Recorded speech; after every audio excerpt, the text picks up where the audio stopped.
Hello, I'm Larry Williams with the University of Florida Extension Office in Okaloosa County.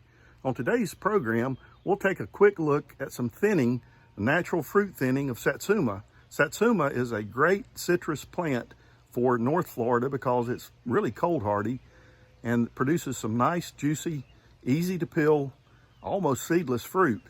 But they'll go through a natural thinning in the springtime. We're in mid-April, and so we'll take a look at the thinning process of Satsuma. This is mid-April, and we're looking at some young Satsuma fruit.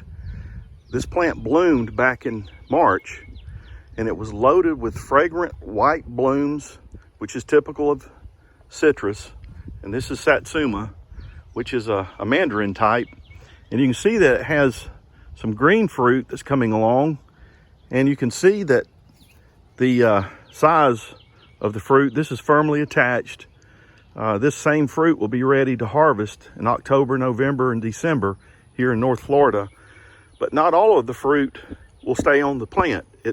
It's normal for citrus, including Satsuma, to do a natural thinning. People become overly concerned about this. And here you see several green fruit that are firmly attached, and one that is yellow that is not as large, and it's going to come off very easily. It just falls off. That's a normal natural thinning. Some years you'll have an abundance of fruit. Satsuma has a tendency to be alternate bearing. That is, one year it will be loaded with fruit, and it kind of takes a year off. The following year you'll have a much smaller number of fruit, lesser number, and that's normal as well. You don't want to fertilize too much. You can judge your fertilization by the overall leaf color, the amount of new foliage that's coming out. But as you can see, this plant is doing quite well, and it has a lot of green fruit, so there'll be a lot of Satsumas.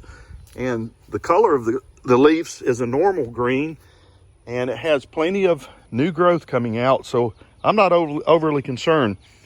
I'll be fertilizing lightly with a citrus fertilizer, and about October, November, I'll be harvesting some ripe, ready to eat Satsuma fruit.